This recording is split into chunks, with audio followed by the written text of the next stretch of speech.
मिथिला के मंच महोत्सव में सम्मिलित होने वाले समस्त नवपालों, उद्गण विद्वानों, सूर्यवीरों, सुन रहे हैं आप लोग, सुन ही नहीं देख भी रहे हैं भार्गव श्री परशुराम जी को, और समझ भी चुके होंगे परशुराम जी की समस्या को। संकेत प्राप्त हुआ, सुनी मुनि वचन लखन मुस्काने। मुनि के वक्तव्य को सुनकर के मुस्कुराना आ गया। इसमें रहस्य है, प्रत्येक अर्धाली में रहस्य छिपा है, उसमें निकालना तो संतों का काम है। संत तो गुणों को ग्रहण करते हैं और गुणों का परित्याग कर देते हैं। और यहाँ के नगर के प्रवासी कैसे हैं? पुर नर नारी सुभग शुचि संता, धर्मशील ज्ञानी गुणवंता।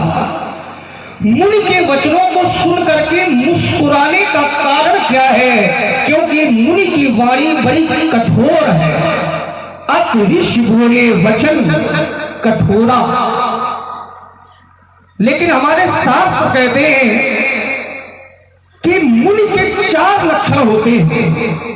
धर्मे रतः सत्पुरुषे समेता, इसके जासनौ दान गुण प्रधाना, ऐस्कावीत मलाश लोके भवन्ति पूज्या मुनि सह प्रधाना। जो निरंतर धर्म में रत रहे, ये मुनियों का पहला लक्षण है।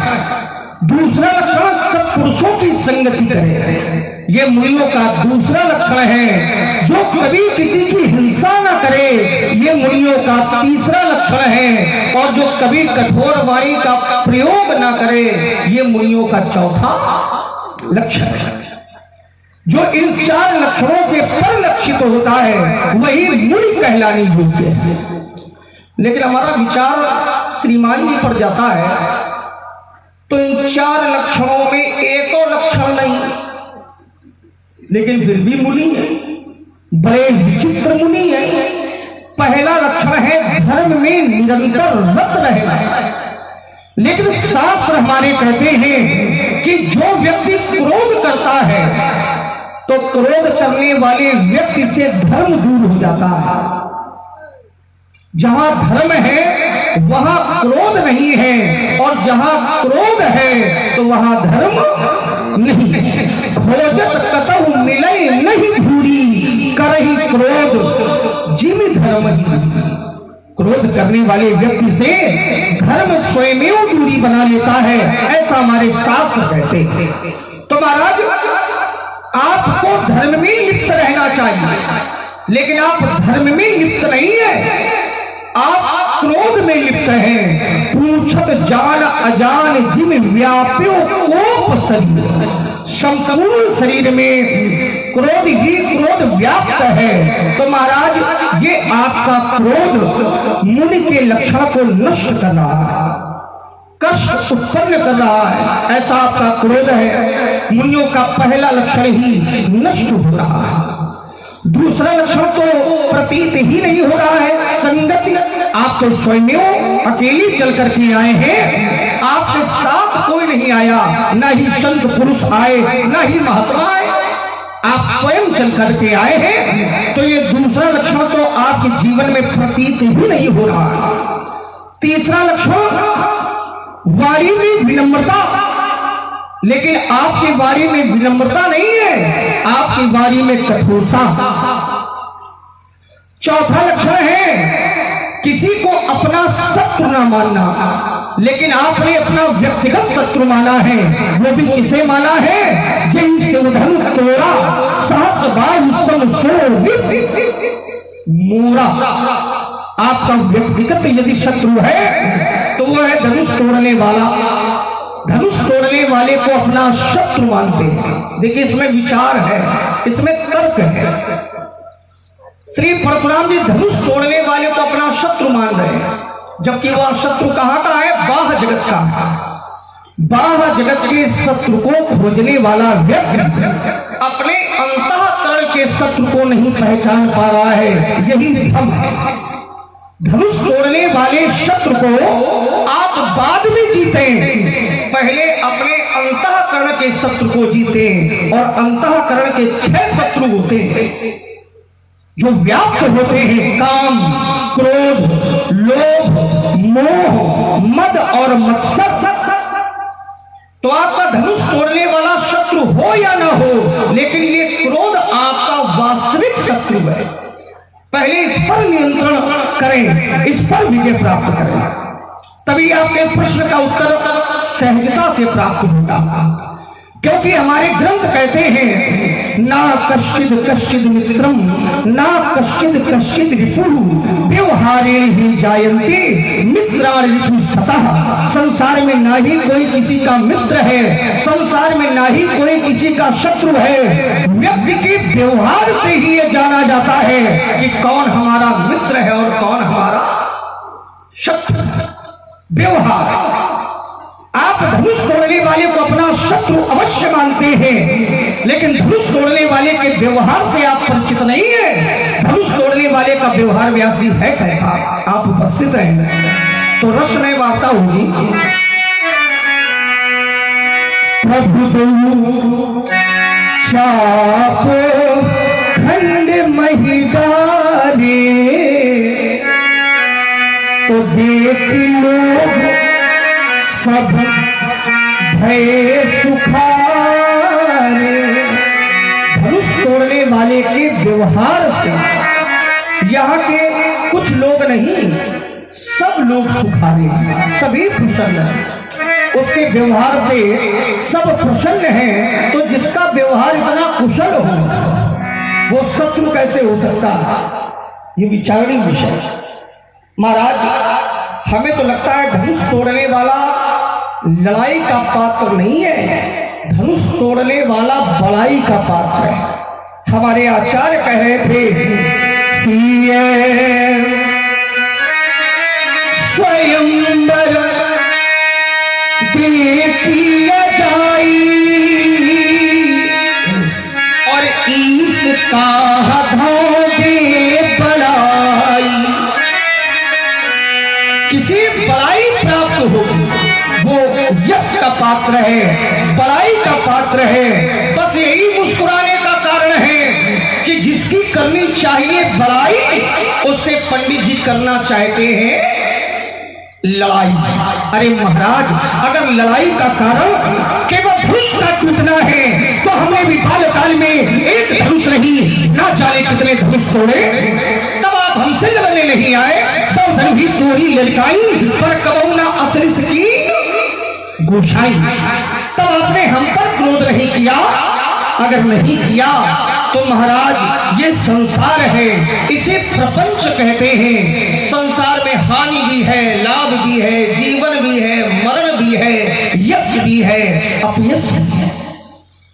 एक धनुष टूट जाने पर आपको इतना कष्ट हो रहा है, संसार में बड़े बड़े संबंध टूट जाते हैं। ये तो साधारण सा धनुष था।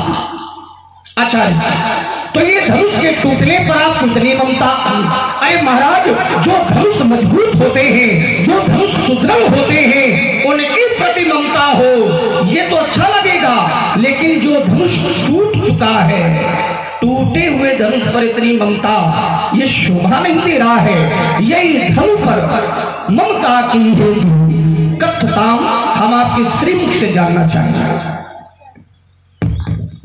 राजकुमार लक्ष्मण, मैंने जनक से पूछा कब जनक धनुष की तोड़ा, तो अति डर उत्तर दे अपना ही मौन हो गए। बड़े बड़े भाई राम ने आकर कहा, नाथ तुम्हारा तब पत मैं दास तुम्हारा, कोई एक दास तुम्हारा।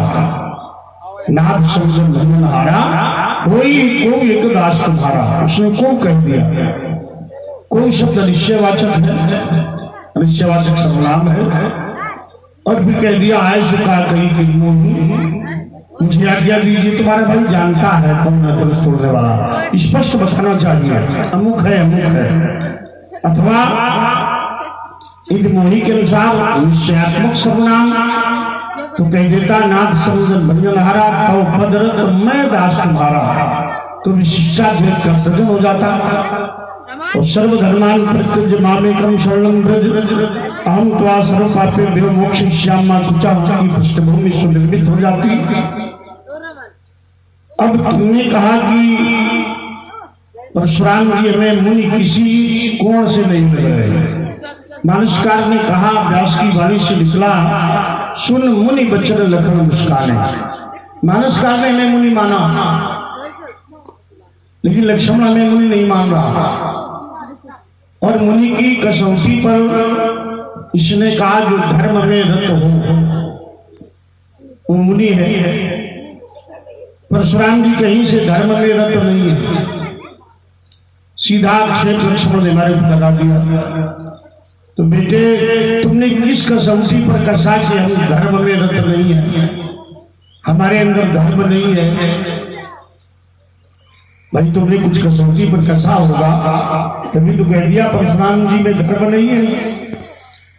क्रोध से धर्म दूर हो जाता है। तो क्रोध तो तुमने भी किया, तुम भी धर्म से दूर हो गए। क्रोध तुमने एक बार नहीं किया, कई बार तुमने क्रोध किया। माथे लखन कुटिल भई बहुए रद कुट फरकत नयन ऋषुए लखन शकोप। सामान्य सही कोप माने क्रोध।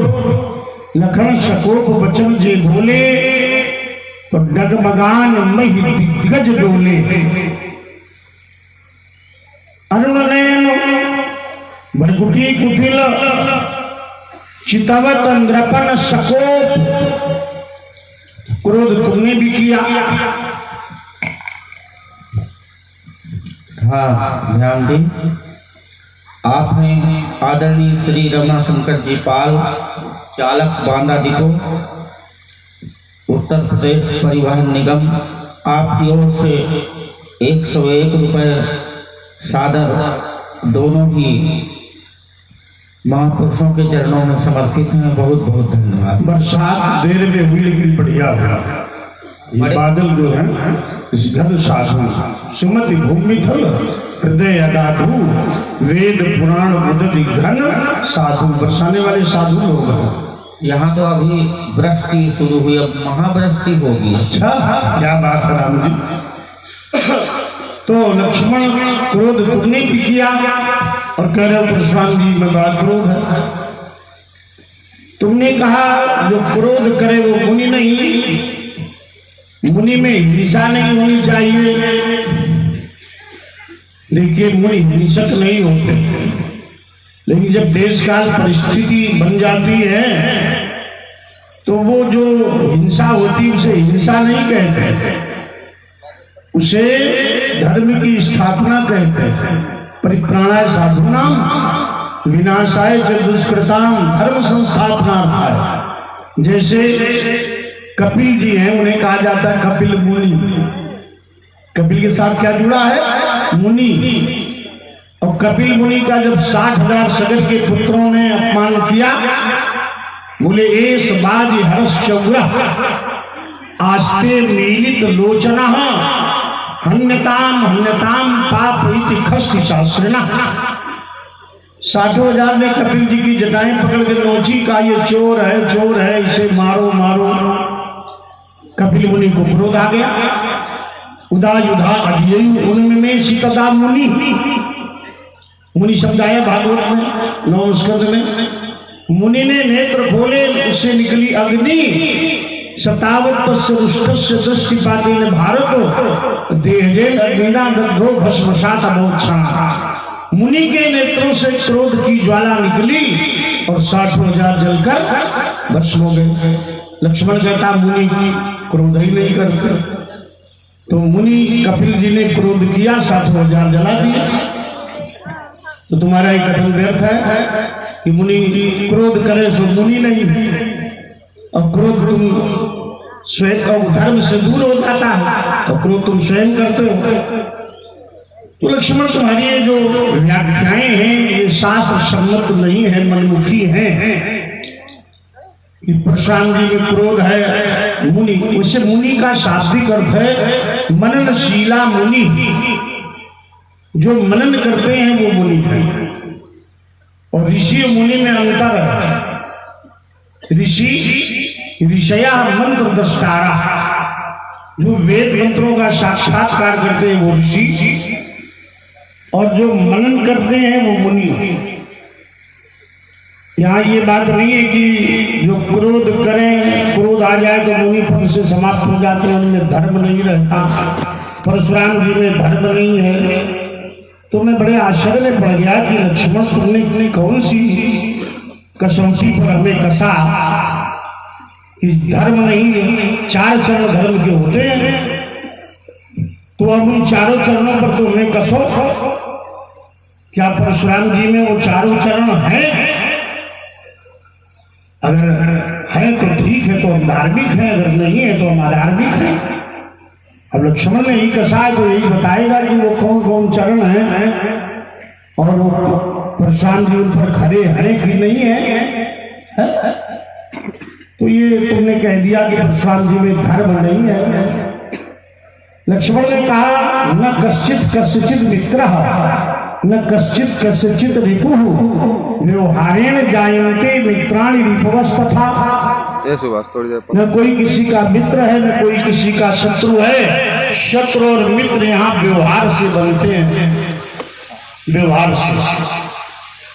कुछ शत्रु मित्र तो बेटा जन्मजात होते हैं, स्वभाव से ही होते हैं, प्रकृति से होते हैं। जैसे रात्रि और सूर्य, ये जन्मजात एक दूसरे के विरोधी है। रात्रि होगी तो सूर्य नहीं, सूर्य होगा तो रात्रि नहीं। राम और काम, जहां काम तहां राम नहीं, जहां राम नहीं काम। तुलसी कबहू रही सके रवि रजनी एक ठाम। ये जन्मजात एक दूसरे के शत्रु हैं। अब जैसे लक्ष्मण ने कहा व्यवहार से शत्रु मित्र बनते हैं। अहि मूषक वर, अहि माने सांप, मूषक माने चूहा। ये व्यवहार से नहीं शत्रु मित्र है, ये जन्म से ही है। ये जन्म से ही शत्रु मित्र बने हैं बेटे। बहुत ऐसे हैं जो जन्म से ही होते हैं शत्रु मित्र, जन्म से ही। मार्जारी मूषक है ना, ये जन्म से ही बनते हैं। इनमें नहीं कि इन्होंने एक दूसरे का व्यवहार खराब किया है तब ये शत्रु मित्र हुए हैं। ये स्वभावता जन्म से होते हैं। तो और तुम्हारा ये भी सूत्र है कि व्यवहार से भी बनते हैं, लेकिन पूरा पूरा नहीं सकते हैं। कुछ प्रकृति से होते हैं जो जन्म से ही जन्मजात विरोधी एक दूसरे के होते हैं। तो सुमित्रा ने लक्ष्मण हमने धनुष तोड़ने वाले को शत्रु माना, इसलिए माना कि उसने भगवान शंकर का धनुष तोड़ा। तुमने कहा साधारण धनुष टूट गया, ये धनुष तुम्हें साधारण लगता है? त्रिपुरासुर का विनाश करने वाला धनुष, भगवान शंकर का धनुष तुम्हें साधारण धनुष लगता है? तुमने कहा सुदृढ़ धनुष से मिलता होती तो ठीक था, तो टूटा हुआ धनुष है। ये धनुष कोई क्या सुदृढ़ नहीं था? जिस धनुष को सोई पुरारी को दंड कठोर था वो तोड़ दिया गया। मेरे गुरुदेव का धनुष है, तो गुरु की वस्तु, अपने इष्ट की वस्तु, उसमें ममता तो होती ही है। अस्तु राजकुमार रे बालक कालवश। देखिए एक बात पर हमने बहुत जोर दिया, वो बात चुभी भी है हमें कि परशुराम जी में धर्म नहीं है। ये बात किसी सुधी व्यक्ति के कंठ के नीचे नहीं उतरेगी कि परशुराम में धर्म नहीं है। तो लक्ष्मण ये हमें बतावे, केवल ये चौपाई के दिन से करई क्रोध जी में धर्म ही दूरी से ये नहीं होगा। तब तुम्हारे ऊपर भी नियम लगेगा कि तुम भी धर्म तुम्हारे अंदर भी नहीं, क्योंकि क्रोध तुमने भी किया। मैंने कई उदाहरण भी दिए। तो अब ये हटा करके क्रोध को शंकर जी ने भी किया, कामदेव को जला दिया। तब शिव शीशम नयन उभारा, चितवत काम भयो जल छारा। क्या उन्हें कोई कह देगा कि वो धार्मिक नहीं है? क्रोध सरस कुमारों ने भी किया। अशपन कविता एवं युवाम वासम चार पातिष्ठा मासुरी में उन्हीं बालिशो आत्मा स्वथ क्रोध किया। द्वारपाल हरि के प्रीदो जय विजय जान सको विप्रसाद ते दोनों भाई ताम ससुर दे तिल पाई साथ दे दिया। अशपन कुपिता क्रोध ने साथ दे दिया। तो क्या वो धार्मिक नहीं है? तो ये कि क्रोध से परशुराम जी धार्मिक नहीं है, ये तुम्हारा सूत्र नहीं लग रहा है। हाँ, किसके से धर्म है क्या? भाई पहले धर्म को समझे। किसी व्यक्ति को कह दिया जाए कि तुम्हें धर्म नहीं है, तो पहले धर्म के स्वरूप को समझा जाए। धर्म है क्या, और फिर इस व्यक्ति में धर्म क्यों नहीं है, क्या कभी आ गई? तो पहले धर्म के स्वरूप को बताओ, धर्म है क्या, और परशुराम में धर्म क्यों नहीं है, क्या कमी है, उस पर भी प्रकाश डालो। रे नवबालक कालवश मूलक पेन समाज धर्म ही त्रिपुरारी धर्म विदित सकल संसार। मेरा विश्वास कहता है प्रेक्षागार में उपस्थित प्रत्येक व्यक्ति ने आपकी वार्ता को, आपके बिंदुओं को ध्यान पूर्वक सुना होगा। आपने एक आक्षेप लगाया है लक्ष्मण के ऊपर कि क्रोध तो तुमने भी किया, क्या तुम भी धर्म से दूर हो गए? देखिए महाराज, कर्तव्य का निर्वाह करना ही धर्म है। जब हम आप पर विचार करते हैं तो आप हैं ब्राह्मण देव, और ब्राह्मण देव के 6 कर्म होते हैं: अध्यापनम, अध्ययनम, यजनम, याजनम तथा दानम प्रतिग्रहण चैव ब्राह्मणानाम कल्पयेत्। दान लेना और दान देना, यज्ञ करना, यज्ञ कराना, शिक्षा प्राप्त करना और शिक्षा प्रदान करना, ये 6 कर्म हैं। और इन 6 कर्मों में कहीं पर भी क्रोध की कोई आवश्यकता नहीं है। पहली टिप्पणी तो क्रोध पर यह है कि कर्म 6 हैं, लेकिन 6 कर्मों में कहीं पर भी क्रोध की आवश्यकता नहीं है। लेकिन यही टिप्पणी यदि हम पर होगी तो हम हैं क्षत्रिय। तो क्षत्रियों का स्वभाव कैसा होता है? प्रजा नाम रक्षणम दान विद्या अध्ययन विशेष प्रसक्ति क्षत्रिय समझता। क्षत्रियों का स्वभाव उग्र होता है। जैसे जल की विशेषता शीतल होने पर है, और अग्नि की विशेषता जितना ताप होगा उसकी विशेषता तब है, जितनी ज्वलनशील होगी उसकी विशेषता तब है। आपका स्वभाव कैसा है? आपका स्वभाव कैसा होना चाहिए? तो आचार्य कहते हैं शांति तुल्यम तपो नास्ति न संतोषात्म सुखम। शांत रहने से ही तप बल बढ़ता है, और क्रोध करने से ही तप नष्ट होता है। क्रोध ही तप को नष्ट करता है। जैसे किसी लकड़ी में यदि अग्नि लगा दी जाए तो अग्नि तो जलेगी, लेकिन साथ में वो लकड़ी भी जल जाएगी, साथ में वो भी जल जाएगी। उसी प्रकार यह क्रोध है, शांत रहने से तप प्राप्त होता है, और क्रोध करने से यही तप नष्ट होता है। तभी न संतोषात्म सुखम, संतोष धन की प्राप्त होते ही संसार में सारे सुख न्यून हो जाते हैं।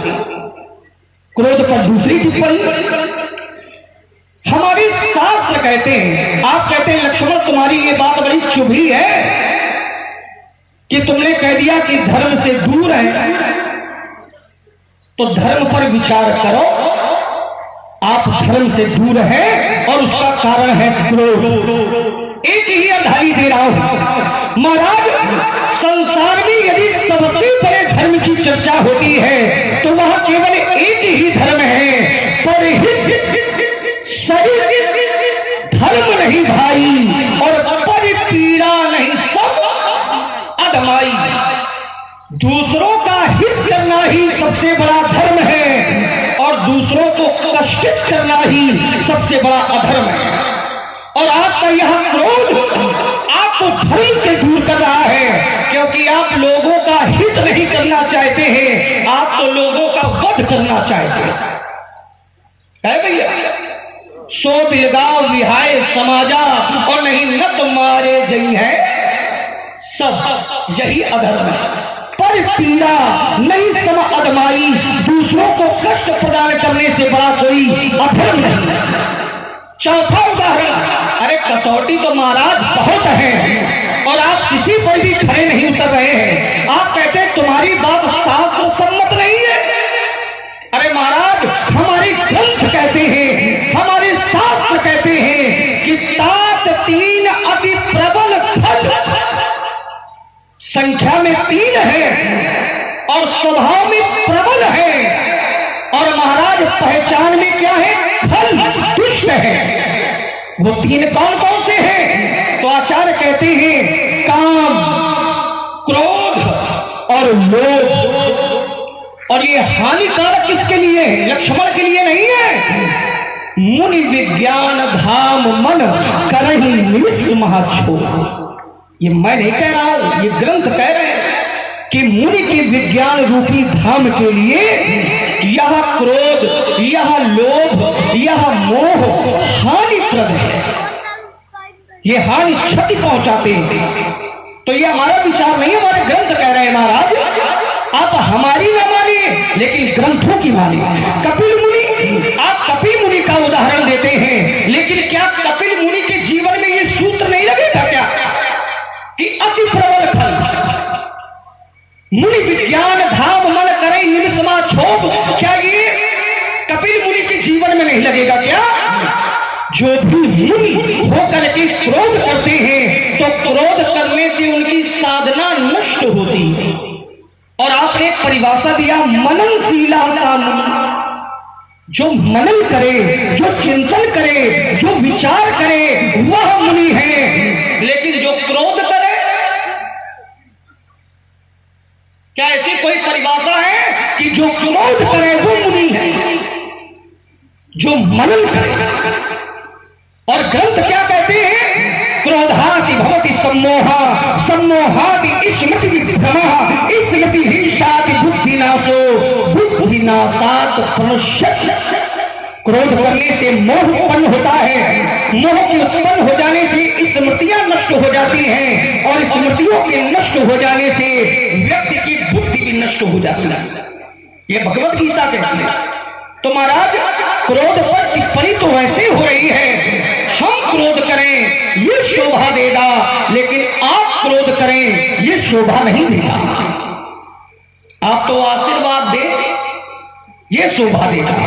महाराज, ब्राह्मण की पहचान ज्ञान से होती है, लेकिन क्षत्रिय की पहचान वीरता से होती है। आप ज्ञान चर्चा करें, थोड़ा थोड़ा चले तो उत्साह बना रहेगा। बिल्कुल बिल्कुल चलेंगे।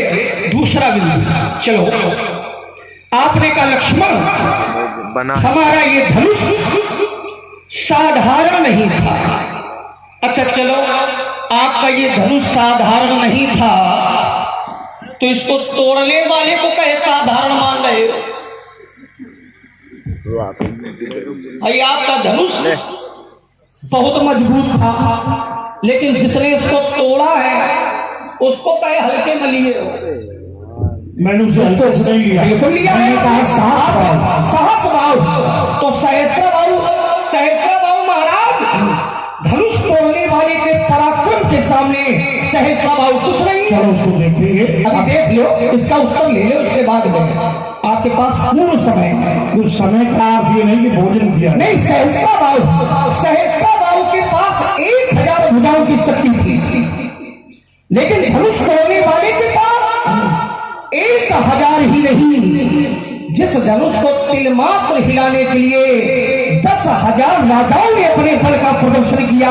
भूप साहस 10 एक ही वारा, लेकिन लगे उठामन तरही ना तारा। लेकिन धनुष तोड़ने वाले ने क्या किया? धनुष को उठा लिया। 10,000 राजाओं की 20,000 भुजाएं हो गई, और 20,000 भुजाओं से भी अधिक जिसने धनुष तोड़ा। तो कहा 1,000 और कहा 20,000 से। अब भुजाओं में भी अंतर होता है। सच्ची भुजाओं का बल एक जैसा थोड़े होता है। अब 700 की भुजाएं और लोगों की भुजाएं इनका बल के बराबर होगा? कहाँ का उदाहरण कहाँ लगा रहा है? अब बात ये आई कि परशुराम जी में धर्म नहीं है, धर्म से शून्य है। तो पहले तो धर्म की तुम व्याख्या बताओ कि धर्म है क्या, और क्यों परशुराम जी? भाई वो तो हमने काट दिया कि करई क्रोध जिन धर्म ही दूरी, क्रोध तुमने भी है, तुमने कहा क्षत्रिय में क्रोध होता है, ऐसा कोई प्रमाण दो जो क्षत्रिय में क्रोध होता होगा। शास्त्र आज्ञा दे कि क्षत्रिय को क्रोध करना चाहिए। जब ब्राह्मण की परिभाषा दी गई, ये जन्म या जन्म चाहिए अध्ययनम अध्यापन तथा दानम प्रतिगृहम चाहिए ब्राह्मणानाम कल्पे, ये ब्राह्मण के गुण हैं। तो क्षत्रिय के कहा शौर्यम दाक्षम धृति तेजः युद्धे चापलायनम, ये क्षत्रिय के कहे गए। शौर्य हो, पराक्रम हो, दाक्षम दक्षता हो, धृति धैर्य हो, तेज हो, और युद्ध से भागे नहीं। अथ प्रजानाम क्षति पालनम प्रजा और पृथ्वी की रक्षा करे, ये तो कहीं नहीं कहा गया क्षत्रिय क्रोध कर। ऐसा कोई अगर तुम्हारे पास प्रमाण हो, कोई विद्वानों की सभा बैठी है, बताओ कि क्षत्रिय क्रोध बताया गया कि क्षत्रिय क्रोध करे। बातों से थोड़े काम बनेगा। अब हमने जो प्रश्न किया था उससे भाग रहे हो। प्रश्न हमने किया नहीं, तुमने हमारे ऊपर आरोप लगाया कि परशुराम जी में धर्म नहीं है। तो धर्म है क्या? मैंने कहा धर्म के कितने चरण हैं, हमने बता भी दिया 4। उन 4 चरणों में परशुराम क्यों नहीं आते? हम अपनी बात यही रोकते, बहुत लंबा संवाद नहीं करेंगे। धर्म के जो 4 चरण हैं वो कौन कौन है, परशुराम उनमें क्यों नहीं आते? इस पर लक्ष्मण द्वारा व्याख्या में चाहता हूं, जो बहुत बड़ी टिप्पणी है कि परशुराम जी क्यों धर्म संस्थापनार्थाय परशुराम है। और लक्ष्मण ने शास्त्र को हटा करके ये कह दिया कि परशुराम जी में धर्म ही नहीं है? तो केवल ये कह देने से कि क्रोध से धर्म दूर हो गया, वो क्रोध तुम्हारे ऊपर लग गया। बोले कपिल मुनि, उनको भी लपेट में ले लिया, बोले वो भी क्षीण हो गए। कपिल मुनि बोले वो भी क्षीण हो गए। शंकर जी ने क्रोध किया, वो भी क्षीण हो जाएंगे, धर्म से दूर हो जाएंगे। तो हम अपनी बात बोलते, लंबा संवाद नहीं। 4 चरण कौन है और परशुराम जी क्यों धार्मिक नहीं, उन चरणों में है कि नहीं? कहीं वो चरण छूते हैं परशुराम जी के नहीं छू रहे हैं। हाँ देखिए 151 रुपया श्री रमेश दीक्षित जी नरी निवासी हैं आप भगवान राम की आरती में, और 501 रुपया कामता प्रसाद द्विवेदी आप नरी निवासी थे, लेकिन वर्तमान में आप बालाघाट मध्य प्रदेश में निवास करते हैं। इनकी तरफ से 501 रुपया भगवान राम की आरती में। बहुत बहुत धन्यवाद।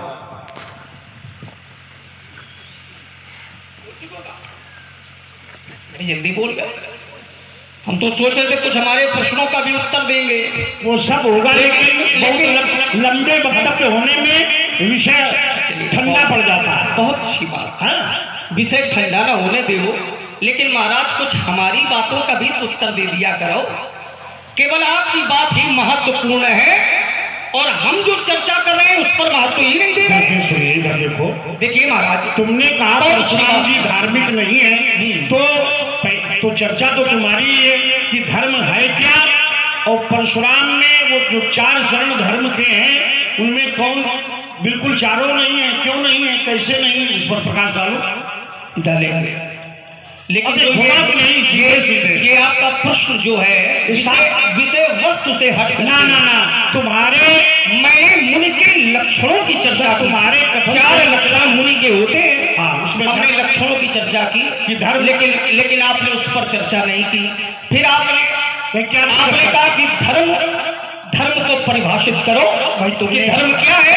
तो मैंने सीधा उदाहरण दिया कि परिहित करने से बड़ा कोई धर्म नहीं है और दूसरों को पीड़ित करने से बड़ा कोई अधर्म नहीं है। ये पूर्ण आपने इस पर भी चर्चा नहीं की, केवल एक ही बात रट के आए हो, उसी के पीछे रट के आए नहीं। तो ये महाराज, आप लोगों को मारे, इधर आओ, लोगों को कष्ट उठाने, देखो महाराज आज ऐसे नहीं भाग पाओगे, बढ़िया नहीं भागेंगे नहीं। लोगों को मारने वाला व्यक्ति धर्म से कैसे जुड़ा हो सकता है? साधुओं को मारने वाला व्यक्ति धर्म के किस चरण से हो सकता है? तर्क ये लोगों को दुखी करने वाला व्यक्ति धर्म से कैसे जुड़ा हो सकता है? विषय ये। अच्छा बताओ, एक एक वाक्य में हमने कितने साधु मारे? तुमने कहा साधुओं को मारने वाला व्यक्ति धार्मिक नहीं हो सकता। हमने कितने साधु मारे? साधु भूप बोले राज समाज साधुओं को मारने वाला तो लक्ष्मण बतावे परशुराम ने कितने साधु मारे? लेकिन मन मैंने किनको मारा? दुष्टम। जाया करो, हम बोले तो सुनो, तुम बोलो तो हम सुने। दुष्टम क्षत्रम भूओ भारम, शास्त्र के अनुसार हमारी तुम्हारी लड़ाई है, मनमुखी नहीं है। दुष्टम क्षत्रम भूओ भारम अब्रह्मण्यम अनिनशत, जो क्षत्रिय दुष्ट थे भूमि पर भार बढ़ा रहे थे उन्हें मैंने मारा। तो लक्ष्मण जरा साधुओं को मारने वाला धार्मिक नहीं हो सकता, हमने साधु मारे ही नहीं। अब जो मूल बिंदु उनसे क्यों भाग रहे हो? तुमने कहा परशुराम में धर्म नहीं है, इसका उत्तर लेंगे। तो सीधी हमने बात कही कि धर्म है क्या, उसका प्रति उत्तर कौन चरण है? आपने कहा आपने साधुओं को मारा नहीं है, तो वह कहाँ घुमाए लिए? एक रुक जाओ, यही उत्तर दिया, अब यही उत्तर दिया तो यही उत्तर ले। आप कहते हैं हमने साधुओं को कभी नहीं मारा, लेकिन जब मिथिला के राजाओं पर आपकी दृष्टि जाती है तो आप सभी राजाओं को मारना चाहते हैं। सभी राजाओं को भागना वीरता नहीं है। महाराज उत्तर लिया करो, बोलो उत्तर लिया करो। आपने सभी राजाओं को मारने की घोषणा की है, तो क्या मिथिला में केवल दुष्ट राजा ही है क्या? जिनके कछु विचार मन माही, चाप समीप महीप न जाही, वो राजा कैसे है? वो राजा है साधु भू, वो साधु राजा है। और आपने घोषणा की है नृत्य मारी गई है सब, तो उसमें साधु राजा भी है। और हमारे ग्रंथ कहते हैं यदा यदा ही धर्म से ग्लानिर्भवति भारत अभ्युत्थानम अधर्मस्य तदात्मानं सृजाम्यहे, सृजाम्यहे हमारे साधु नाम विनाशाय च दुष्कृताम धर्म संस्थापनार्थाय संभवाम युगे। चलिए अच्छी बात। मैंने विनाश भी इसमें शामिल है, किनका? दुष्टों का, और दुष्टों को ही मैंने मारा। दुष्टम क्षत्रम भू भारम अब्रह्मण्यम मणिदशक, मैंने दुष्टों को ही मारा। अब बात हुई, तुमने कहा यहाँ साधु राजा भी हैं, हमने कहा न तुम्हारे गए हैं सब राजा। मैंने ये नहीं कहा साधु मारे जाएंगे, राजा मारे जाएंगे। इनमें साधु राजा भी है, दुष्ट राजा भी है। लेकिन हमने पूछा कि धनुष किसने तोड़ा? अब कोई अपराधी को अपराध करे वो अपराधी, अपराध की प्रेरणा करे वो अपराधी, अपराधी को छिपावे वो अपराधी। इस राज समाज में वो अपराधी है और राजा बता नहीं रहे, तो इन्हें अपराधी मानकर मारेंगे। तो वो विषय तो अलग हो गया, वो उसका वो प्रसंग से जुड़ा ही नहीं जो तुम उत्तर कर रहे हो। देखिए सुनिए, अनुचित करना, बीच में नहीं बोलो, उचित ही करो। देखिए बीच में न बोलो, तुमने सीधे आक्षेप लगाया तो कसौटी पर वजन पर आओ, सामने बिल्कुल भागने का प्रयास मत करो। देखिए तुमने कहा परशुराम जी में धर्म नहीं है, बढ़िया सभी लोग अच्छे श्रोता हैं और समझने वाले समझ रहे हैं सब बात कि परशुराम जी में धर्म नहीं है, तो उनका धर्म है क्या? भाई जो व्यक्ति धर्म को जानता होगा वही कहेगा कि इस व्यक्ति में धर्म नहीं है। तो हमने कहा धर्म है क्या, और धर्म के भी बता दिए 4 चरण हैं। कौन कौन है? इसको भी लक्ष्मण बड़े खूबसूरती से तर्काने का प्रयास कर रहा है और इस पर ठहर नहीं रहा। हम फिर मौका देते हैं, एक बार लक्ष्मण को कि कौन कौन 4 चरण है। बड़ी अच्छी चर्चा हो रही है, दोनों ही विद्वानों के द्वारा, और उस पर प्रसन्न हुए हमारे आदरणीय श्री दुर्गा शंकर जी त्रिवेदी, आपकी ओर से 101 पत्र पुष्प मुद्राएं, और हमारे आदरणीय श्री रामदेव सिंह जी चौहान, आपकी ओर से भी 101 पुष्प दोनों के प्रति समर्पित हैं। बहुत बहुत धन्यवाद।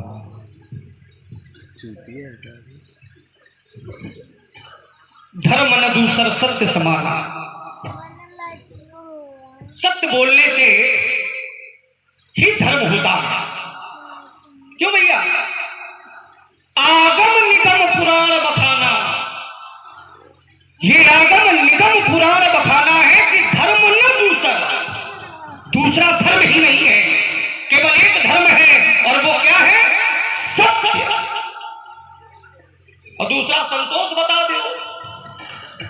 ये कैसे बता दे संतोष? रुको, लक्ष्मण कह रहा दूसरा संतोष बता दो।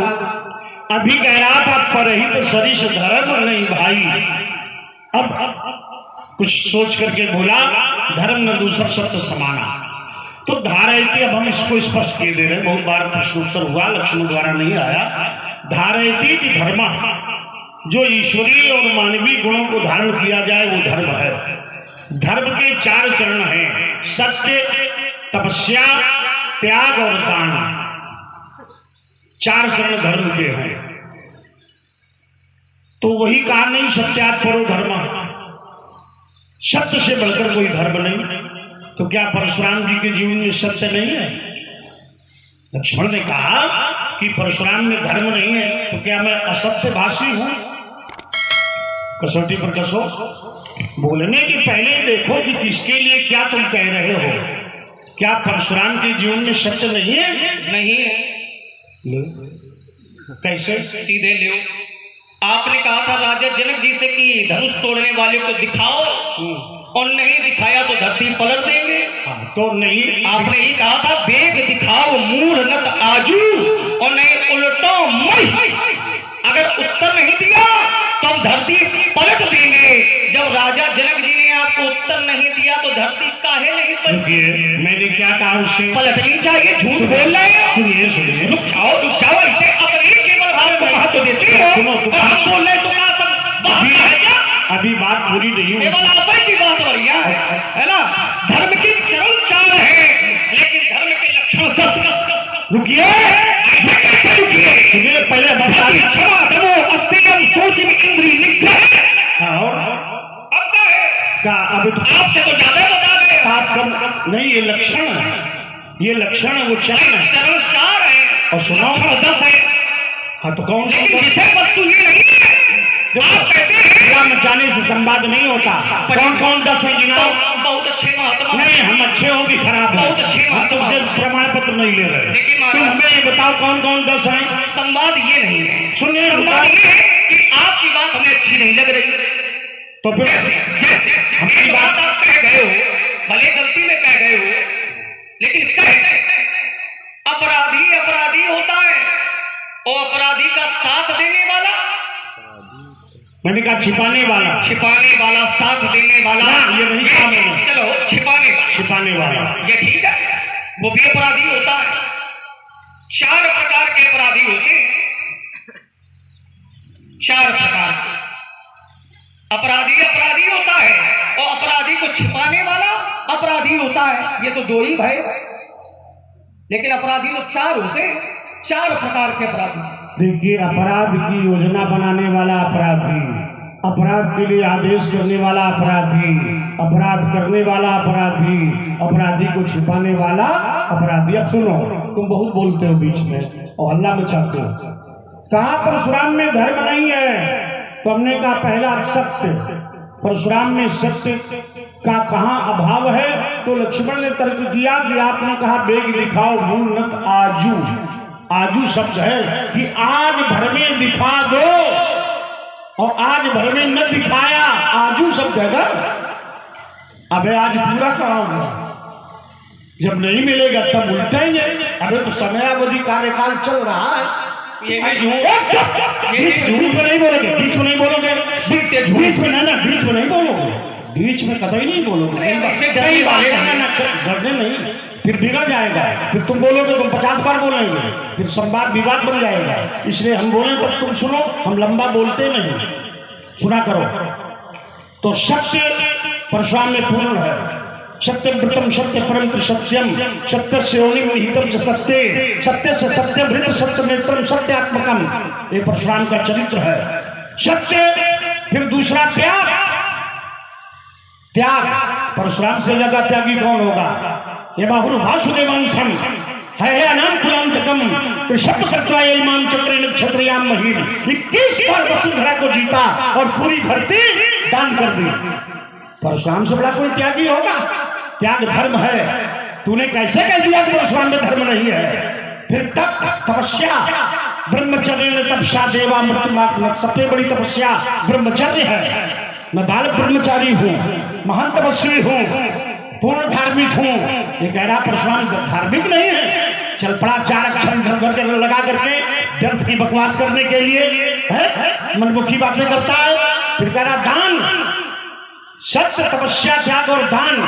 परशुराम से बड़ा दानी कौन? भुजबल भूमि भूप बिनु कीन्ही विपुल बार महिदेवन दीदी। किस बार वसुंधरा का दान किया? इसलिए धर्म के चारों तरफ में पूर्ण निवास करते हैं। इसलिए लक्ष्मण ने कैसे कह दिया कि परशुराम जी में ये धर्म नहीं है? कह दिया परशुराम जी में क्रोध है। क्रोध क्या? वो क्रोध जो श्लोक सुना रहे हो, क्रोधात भोग सम्मोहा सम्मोहाति विभ्रमः स्पर्श साक्षात बुद्धिनाशो बुद्धिनाशात प्रसुति। क्या वो क्रोध है? ये क्रोध कहां से व्यासी होता है? ध्यायतो विषयान पुंसा संगस्तेषु जायते संगात संजायते कामः कामात् क्रोधो विजायते। जब मनुष्य विषयों का चिंतन करता है, जब मनुष्य विषयों का, संसार के रूप रस गंध स्पर्श शब्द विषयों का चिंतन करता है, उससे उत्पन्न होती आसक्ति। ध्यायतो विषयान संगः तेषु जायते संगात संजायते कामः, उससे काम, और कामात् क्रोधा, काम से क्रोध, उससे विनाश होता है। क्या परशुराम का क्रोध काम से है? मिथिला के विद्वानों बताओ, क्या परशुराम का क्रोध विषय चिंतन से है? क्या परशुराम का क्रोध काम से है? बालक ब्रह्मचारी है तो कहां लगा रहा, व्यर्थ की बातें कर रहा। वो श्लोक की परशुराम जी के जीवन में विषयों से काम है, काम विषयों से नहीं है परशुराम के जीवन में। इसलिए धर्म के पूर्ण लक्षण हमारे अंदर विद्यमान है। लक्ष्मण में सामर्थ्य नहीं कि इसको काट सके। बोलिए राम जी। आदरणीय श्री धन्यवाद। और भाई सुशील त्रिवेदी जी की तरफ से भगवान राम की आरती में 501 रुपया। बहुत सुंदर महाराज, आप कहते हैं चिल्लाना उचित नहीं है, हम तो केवल आपकी जितनी आवाज पहुंचा रहे हैं, कोई चिल्ला थोड़ी ना रहे हैं। जितना आप चिल्लाते हो हमारे ऊपर, उतना ही हम भी चिल्लाएंगे, ऐसे थोड़ी नहीं है, ऐसे काम नहीं चलेगा। आपने कहा धर्म के 4 लक्षण हैं, चलो उस पर भी हम चिंतन कर लेते हैं। लक्षण नहीं चरण। चलो चरण, लक्षण 10 है। लक्षण 10 है, चरण 4 है, लेकिन धर्म 1 है। एक धर्म के 4 चरण हैं और उसके 10 लक्षण 10 है। कौन कौन? आपने बताया अभी बता के सत्य, त्याग, दान और तप, और अपने ऊपर परिभाषित भी कर लिया। तो मैंने टिप्पणी की कि आपने सत्य नहीं बोला। आपने कहा था कि मैं पृथ्वी पलट दूंगा, लेकिन आपने पृथ्वी नहीं पलटी, कह करके नहीं किया, यही तो झूठ है। तो आपने कहा भी आज हो जाने दो, उत्तर देखो, करें आज बीत जाने दो, हम धरती पलट देंगे। फिर दूसरा लक्षण क्या है? दान। तो इन्होंने कहा हमने दान किया है, और दान क्या किया है? विपुल बार मई पृथ्वी का दान किया है। तो जब पृथ्वी का दान आप कर चुके हैं, तो दान की गई वस्तु को क्या नष्ट किया जा सकता? अगर ये पृथ्वी आप दान में दे चुके हैं, तो फिर उल्टो मई उसको आप नष्ट कैसे कर सकते हैं? महाराज ऐसे थोड़ी नहीं है, जानकारी पूरी रखते हैं। कस पाए मया दत्वा यदा पूर्व वसुंधरा विस्मय न वास्तविक मां कस्पयो अब्रवीत। आपने संपूर्ण पृथ्वी का दान कश्यप महात्मा को दिया। जब कश्यप जी को आपने पृथ्वी दान में दी, तो कश्यप जी ने कहा कि ये पृथ्वी हमारी है, तुम कहां रहोगे? तो आपने कहा पृथ्वी पर हमारा कोई अधिकार नहीं है। सा अहम गुरु वचः कुर्वम पृथिव्याम न वसे निशाम तदा प्रवृत्ति का कृता में का स्पर्श। आपने वचन दिया कि आज के बाद पृथ्वी पर हमारा कोई अधिकार नहीं है, लेकिन प्रार्थना है आपसे कि अगर मैं पृथ्वी पर कभी आऊं तो उसका समय निर्धारित है। सूर्यास्त के पहले तक आप पृथ्वी पर रुक सकते हैं, और जैसे ही सूर्यास्त हो जाएगा वैसे आप पृथ्वी पर निवास नहीं करोगे। ऐसा आपने संकल्प किया है, ऐसा आपने वचन दिया। जब आपको रात्रि में रुकने तक का अधिकार नहीं है भूमि पर, तो फिर ये भूमि पलटने का अधिकार किसने दे दिया? पहला झूठ हो गया कि आप पलट ही नहीं सकते हैं। जब आपने पृथ्वी कश्यप जी को दान में दी तो कश्यप जी ने ही आपको रहने का स्थान बताया। अगस्ते नात्रे तत्र सागरे विनिवेशता चित्र सानुनगा श्रीमान महेंद्र पर्वतोस्तुमा जात रूपमय श्रीमानो गाढ़ो महानवम। तो ये असत्य भाषण है। तभी तो आपने दूसरी घोषणा कर दी है, सो बिलगाव विहाय समाजा नहीं नत मारे जई हैं सब राजा। तभी आपने अपनी घोषणा पर संशोधन किया है, सुधार किया है। पहले भूमि पलटना चाहते थे, बाद में जब पता चला कि ये गलत हो जाएगा तो कह रहे हैं कि हम सबको मारेंगे। अगर भूमि पलट देते तो क्या ये सब जिंदा बैठे रहते? क्या आपने सुधार किया तो पहली घोषणा आपकी असत्य भाषण हो गई, आप उसे कर नहीं पाए। आपने एक लक्षण और बताया, बोले त्याग, हमसे बड़ा कोई त्यागी है क्या? अरे महाराज, यदि आप त्यागी होते तो त्याग करने में सबसे पहले त्याग करना चाहिए तो क्रोध का त्याग करना चाहिए। आप अपने क्रोध का त्याग नहीं कर पा रहे हैं तो हम कैसे जाने कि आप बहुत बड़े त्यागी हो? क्रोध का त्याग करो, ममता का त्याग करो।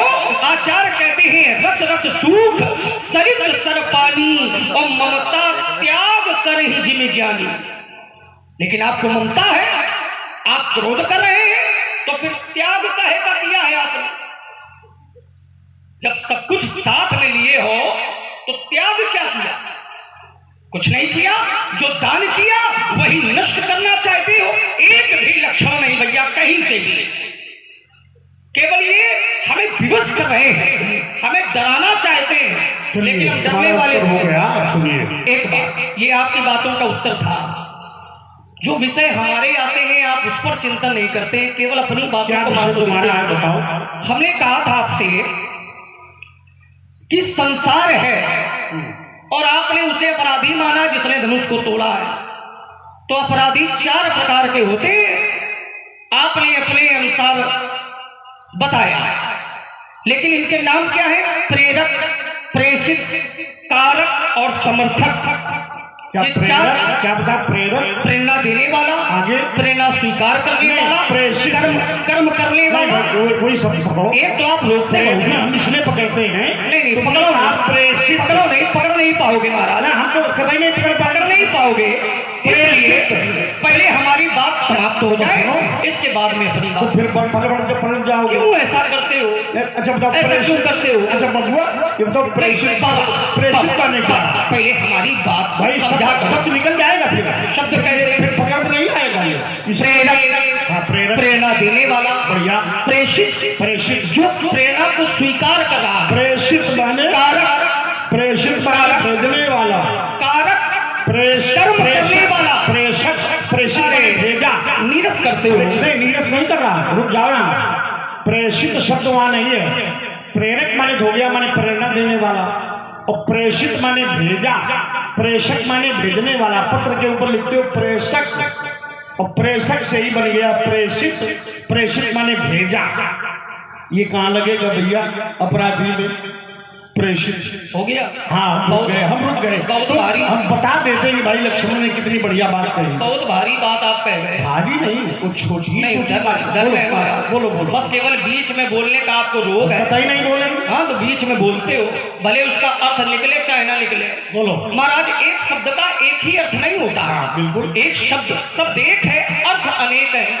जैसे सैंधव माने घोड़ा और सैंधव माने नमक, शब्द वही है, इनकी समझ आ गया। सैंधव माने नमक कैसे? फिर बीच में बोले आप, फिर बीच में बोले। सैंधव माने घोड़ा भी, सैंधव माने नमक भी। अगर कोई भोजन कर रहा हो और वो सैंधव मांगे तो क्या घोड़ा खड़ा कर दोगे क्या? क्या बात है? ऐसे नहीं चलेगा महाराज। प्रेरणा देने वाला अपराधी यदि किसी कार्य को करना अपराध है तो खड़े तो है, बिल्कुल ये याद करना, और खड़े तो चलता ना दिखाना। प्रेषित मैंने भेजा खड़े और बोले अपराधी है वो। देखो खड़ा तब करना जब आप बैठ जाओ, इसलिए जब आप बैठ जाओ तब हमको खड़ा करना। आप भी खड़े, हम भी खड़े, बोलो मर्यादा, आप भी अपने घर के बड़े, हम भी अपने घर में बोलो सेवा में बड़े। शास्त्र शब्द बोलो, बोलो क्यों आदरणीय व्यास जी, आइए शास्त्र मत बोलते हैं, शास्त्र शब्द बोलो। संभाले जरा भैरवी का दर्शन करावे, इनको शास्त्र सम्मत बहुत अच्छा लगता है, हमारी बात का उत्तर नहीं देते हैं। तो शास्त्र सम्मत बात कहता हूं, मुनि हमरे जाना सुनहु देव सब धनुष समाना। इस संसार में आपकी दृष्टि में धनुष को तोड़ने वाला अपराधी है, लेकिन हमारी दृष्टि में धनुष को तोड़ना अपराध नहीं है महाराज। आप जो भी बोल रहे हैं सब अनुचित बोल रहे हैं, उसका कोई अर्थ नहीं है। हमें केवल भ्रमित करना चाहते हैं आप, अपराध है ही नहीं। अच्छा भैया, कहीं अपराध हो जाता है तो क्या अपराधी की कोई जय जयकार करता है? क्या कहे कि जो बोल रहे का सही बोल रहे का? क्या अपराधी की कोई जय जयकार करता है? और यहाँ क्या हो रहा है?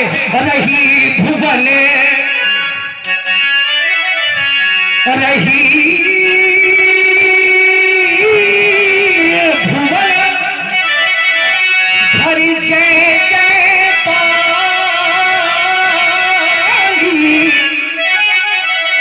धनुष भंग धुनि जाती न जानी। धनुष तोड़ने वाले की जय जयकार हो रही है और पंडित जी कह रहे हैं कि वो अपराधी है। दूसरी बात, अपराधी की कोई प्रशंसा करता है क्या कि बहुत बढ़िया अपराध किया, तुम्हारी जय हो? क्या ऐसा होता है क्या? आप कहते हैं वो अपराधी है, लेकिन उसकी प्रशंसा हो रही है। ब्रह्मादित्य सुर सीधे मुनि सा, प्रभु ही प्रशंसा ही दे आशीषा। प्रशंसा की जा रही है, आशीष वचन कहे जा रहे हैं। तीसरी बात, जो अपराधी होता है क्या उसके ऊपर पुष्प वृष्टि होती है? क्या जयमाल पहनाए जाते हैं क्या? लेकिन यहाँ क्या हो रहा है? पर सही सुमन रंग बहुमाला और गा वही किन्नर गीत रसाला। ये कहाँ ले जाओगे? अगर वो अपराधी है तो क्या अपराधी की आरती उतारी जाती है क्या? समय का ध्यान रखो। कौनो आपकी आरती उतारे नहीं आओ, सहयोग जितना आ रहा है वो उसी की आरती में आ रहा। अच्छी बात, आइए। आपकी आरती में नहीं आ रहा है। और उत्तर ले लीजिए, करही आरती पूरे नर नारी और दी जो दे रहे न्यूछावर मीत विशारी। इसलिए महाराज, यहाँ भी धनुष टूटने से कोई अपराध नहीं हुआ। हमारे यहाँ भी जो धनुष टूटे वहां भी कोई अपराध नहीं हुआ। इसीलिए धनुष को तोड़ना अपराध है ही नहीं। तभी तो संसार में जितने धनुष हैं वो सब समान हैं, सब बराबर हैं। का क्षति लाभ जून धनु तूरे,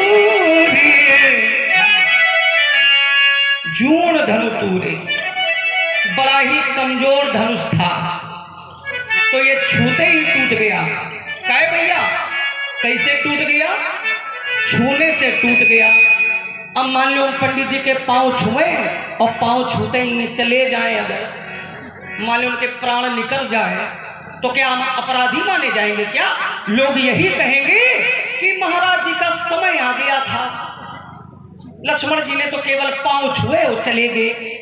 वैसे ही धनुष का समय आ गया था। प्रायाम लग्न वेलायाम गर्दभा स्थिति पाठका परस्परम प्रशंसन्ति अहोरूप महोधुना।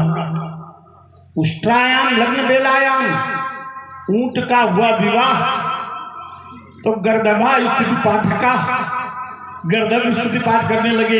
परस्परम प्रशंसन्ति, आपस में प्रशंसा करते, अहो रूप अहो ध्वनि, क्या रूप है क्या ध्वनि है, बढ़िया प्रशंसक भी तुम्हारे अच्छे हैं।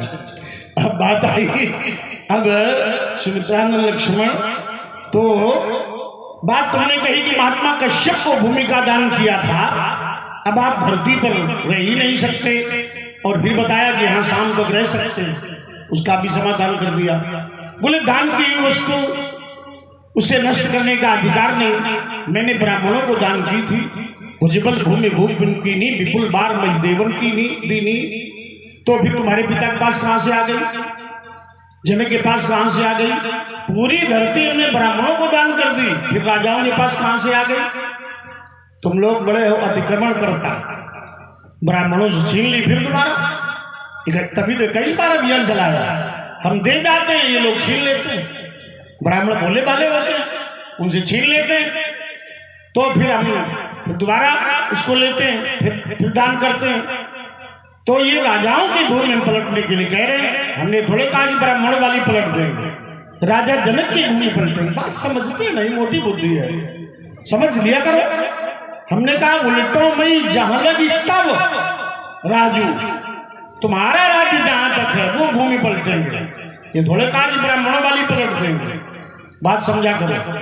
तुमने कहा अच्छा कितने लोग मर जाते, और तुमने जब कहा था जो राउर अनुशासन पाओ, कंदु की ब्रह्मांड उठाओ, काचे घर जिम्मेदारों फोरी शगो मेरु मूलक जुन तोरी, तो जब ब्रह्मांड तुम उठाते तब कितने जीव मरते? कच्चे गले के समान ब्रह्मांड फोड़ता, ब्रह्मांड कितना बड़ा होता, तल अतल वितल सुतल तलातल रसातल पाताल भूलोक भरलोक स्वर्गलोक मारलोक जनलोक तपलोक सत्यलोक, ये ब्रह्मांड। और ब्रह्मांड ओम ईशावा शिवम सर्वम सर्वत्र ब्रह्म व्याप्त है, और तुम ब्रह्मांड फोड़ देते तो कितने असंख्य जीव मर जाते। बात करते हो उसको स्वयं पर नहीं लागू करते कि हमारे ऊपर भी तो लागू होता है। कहता परशुराम जी पृथ्वी पलटते तो कितने जीव मर जाते, ये ब्रह्मांड फोड़ता तो कितने मरते हैं? ब्रह्मांड जब फोड़ते तो कितने मरते? तो सुमित्रानंद लक्ष्मण, तुमने कहा महाराज इस धरती पर रहने का अधिकार नहीं, मैंने परश फेंक करके समुद्र से धरती प्राप्त कर ली, उसका नाम है परशुराम क्षेत्र। परशुराम क्षेत्र मैंने नया प्रदेश बना लिया, उसे आगे चलकर कहा जाएगा त्रिवेंद्रम। त्रिवेंद्रम परशुराम क्षेत्र, मैंने ही उसे समुद्र से निकाला परश फेंक करके। सुमित्रानंद लक्ष्मण, तुम उस विषय वस्तु की गंभीरता को नहीं समझ पा रहे हो। पहले तो तुमने अधार्मिक होने का लगाया, वो तुम्हारा दांव कट गया, कहीं भी अधार्मिक नहीं, चारों चरण पूर्ण है। ये काम और क्रोध लोभ इस संसार के अवगुण परशुराम में है नहीं, वो दिव्य तेज है, दिव्य क्रोध है।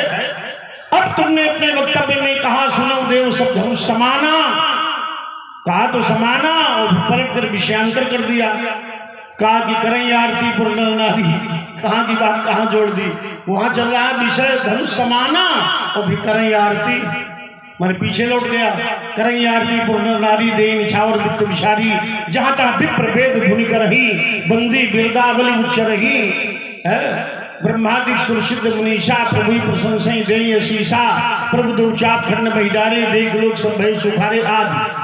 ये केवल महात्मा जनक द्वारा जो देवर्षि नारद ने जनक को बताया उस वो वर प्राप्त हो गया, इसलिए प्रसिद्धता है। अध्यात्म रामायण के बालकांड के 61वें श्लोक में है 6वें सर्ग में, एकदा देवर्षि, एक बार की बात है, एकदा एकदो नारदो भेद्य विविक्ते मयि संस्थिते रणे नमः की वीणां गायन नारायणं विभुम्।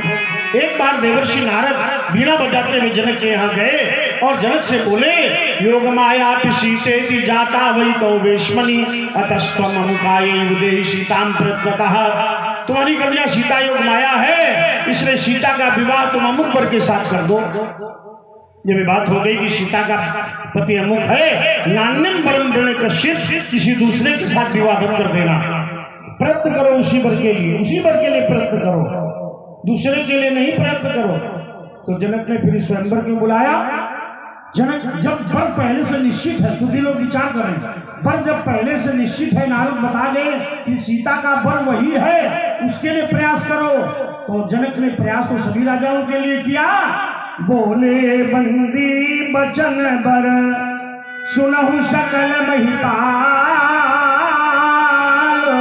प्रण विदेह कर कहीं हम भुजा उठाई विशाल। सभी सुने, ये रावण बाण महाबट भारे, और देख सरासन गमहि सिधारे, सोई पुरारी को दर्द कठोरा, राज समाज आज जही तोरा, त्रिभुवन जय समेत बई देही, अभी नहीं विचार बरई हठ देगी। ये प्रण करने की आवश्यकता थी। जब पर पहले से निश्चित था तो प्रण करने की आवश्यकता थी। सीता जनक भूल गया, सीता को जनक के प्रण से कष्ट है। सीता कहती आहा तात दारुण हठ ठानी, सीता प्रसन्न नहीं है इस प्रण से।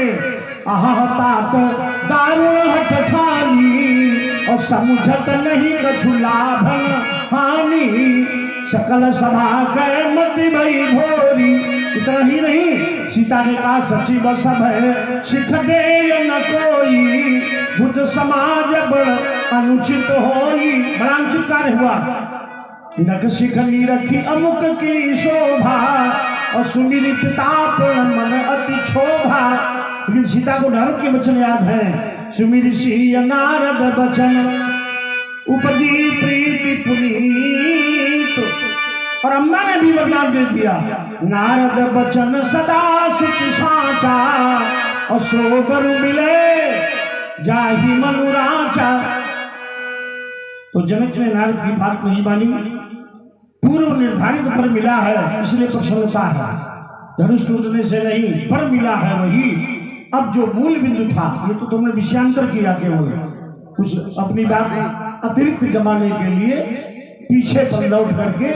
हम सब तुम्हारी चतुराई समझते हैं कि वहां की कुछ बातें कहें तो शायद असर पड़ जाए। विषय था लखन कहा हंस्य, ये विषय तुमने बनाया था, वही विषय आगे है। रेर बालक काल वश के आगे छूटने कुछ ना दे। हाँ, यही विषय है। रेर बालक काल वश के आगे लखन का ये विषय है। करई आरती पूर्ण नारी विषय छूट गया, वो नहीं था विषय।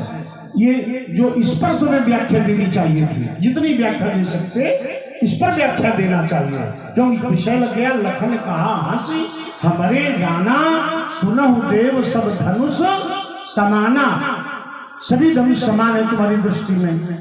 हम कहते हैं हमारी दृष्टि में सब समान नहीं है, शास्त्र की दृष्टि में सब समान नहीं है, हमारी दृष्टि में शास्त्र दृष्टि में सब समान नहीं है।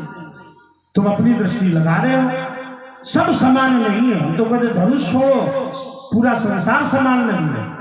यहाँ बड़ी असमानता, सुख दुख, हान लाभ, जय पराजय, ऊंच नीच एक जैसा थोड़े है। सज्जन दुर्जन, काशी मक्सर, सुरसरी, कर्मनाशा, मरुस्थल, मालवा, ब्राह्मण, गोघाती, बलिदेव, गवाशा, गवाशा माने कसाई। तो ये सब विषम स्थल स्थिति है संसार में, जिसको हमारे गोस्वामी जी ने लिखा रामायण जी में, जड़ चेतन गुण दोष में विश्व कीन करतार। ये गुण दोष में संसार है। संत हंस गुण गहाए पे परिहरि बारी विकार। तो गुण दोष में संसार है। ये संसार समान नहीं है, धनुष भी समान नहीं। इमे द्वे धनुषी दिव्य श्रेष्ठे लोका विपूजते बले द्रवती मुख्य निर्मिते सुकृते विश्वकर्मा। तो ये धनुष शारंग और अजगो, इनमें शारंग श्रेष्ठ हो गया, अजगो स्तंभित हो गया था। तो ये संसार समान नहीं है। हाँ, एक वस्तु समान है, संसार समान नहीं है। संसार के गुण समान नहीं है, सभी की योग्यता समान नहीं है, लेकिन एक वस्तु समान है। वो कौन है? वो भगवान। वो सब में समान, हरि व्यापक सर्वत्र समाना। वो समान व्याप्त हो रहे। हरि व्यापक सर्वत्र समाना, परमात्मा सम है तो धनुष सम नहीं हो सकती। तुमने कहा काच पिलाब जून धनुष, कितना कितना झूठ बोल रहे। कहा धनुष कमजोर था, धनुष कमजोर था। भूप शास्त्र से कई बारा लगे उठावन टरे न तारा, वो धनुष कमजोर था। रावण बाण महा बटवारे देख सरासन गमन सिधारे, धनुष कमजोर था। बिल्कुल आप जैसा था। हम कमजोर तुम्हें लग रहे, हम टांग धर दे तो उठ नहीं पाओगे। यही कर सकते। हम वही बता रहे, कहते हैं आप जैसा था, कमजोर था, है कमजोर था धनुष, है सोई पुरारी को दंड कठोरा, ये कह रहा कमजोर था। राज समाज आज तोरा तमक धरे धनु मूल नृप, उठे न चले लगाई मन उपाय भट बाहुबल अधिक अधिक गरुआए। इतना गरु कठोर विदित सबका हुआ, वो गरु भी है कठोर है, सबको विदित, तुम्हें नहीं विदित है। नृप भुजबल विदु और शिवधनु राहु, राजाओं का जो पराक्रम है चंद्रमा है और धनुष राहु है। गरु कठोर विदित सबका हुआ, सब लोग जानते हैं कि गरु है कठोर, और ये कह रहे हैं कमजोर। तुम्हारी बुद्धि ज्यादा प्रखर है, आप ज्यादा सब काहू, सब लोग जानते हैं धनुष गरु था, धनुष कठोर था, और ये कहते हैं कि नहीं वो बहुत कमजोर था धनुष। हाँ एक बात हम मान सकते हैं कि धनुष तोड़ने वाले की शक्ति अधिक होगी, तभी तो उसने धनुष तोड़ा। अब हम उसकी शक्ति देखेंगे, है ये बात तो कही जा सकती है कि धनुष तोड़ने वाले की शक्ति ज्यादा हो गई और वो धनुष टूट गया, लेकिन धनुष कमजोर नहीं था, ये स्वीकार नहीं किया जा सकता कि कमजोर था। तीन लोक में जे घटमानी, सबकी शक्ति शंभुधन भानी। तीन लोक में जितने बलशाली हैं सबकी शक्ति धनुष ने नष्ट कर दी थी, कोई साधारण धनुष नहीं था। अब तुमने कहा छुवत तू, ये भी झूठ बोल रहे, ये जितना बोला सब झूठ बोला। छुवत टूट रघुपति न दोष, धनुष छूने से टूट गया।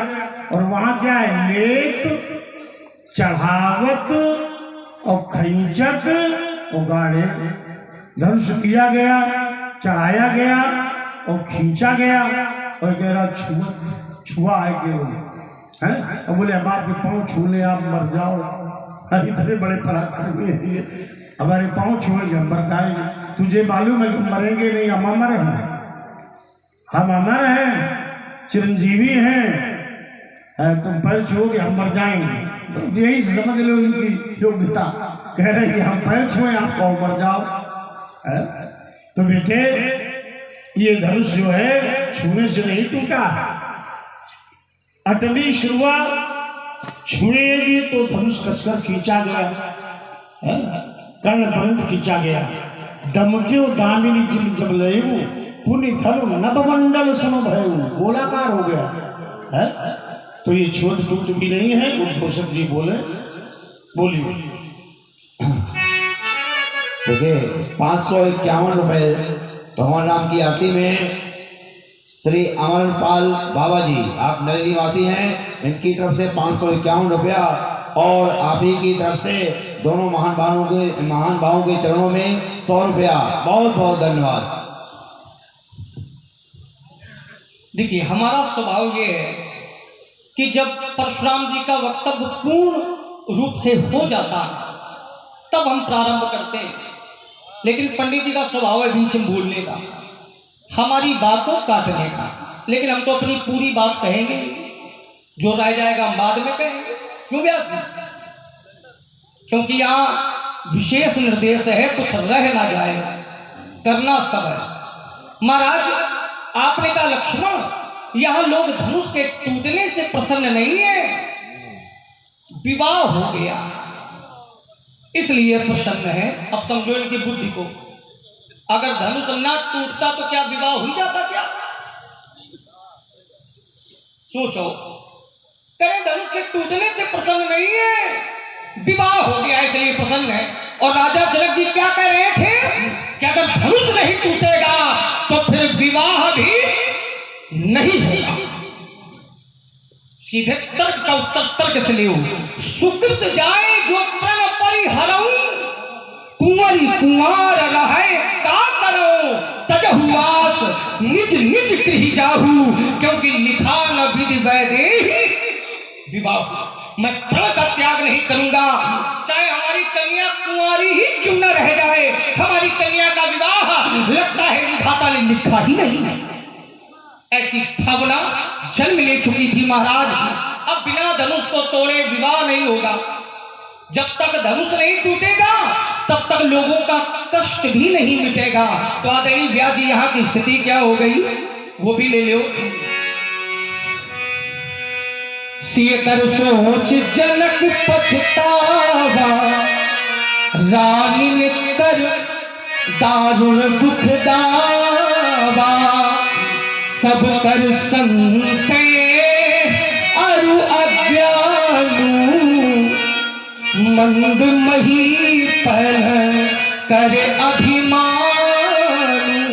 ये सब विकार जन्म ले रहे थे और उनमें से कोई अछूता नहीं रह गया। उसमें एक प्रभाव ऐसा आया, भगुपति केर गर्भ गरुवाई, सुर मुनि बरन केर कदराई। इन विकारों ने एक समूह बनाया, एक साथ चले। कहां चले? धनुष की ओर। शंभु चाप पर बोहित पाई,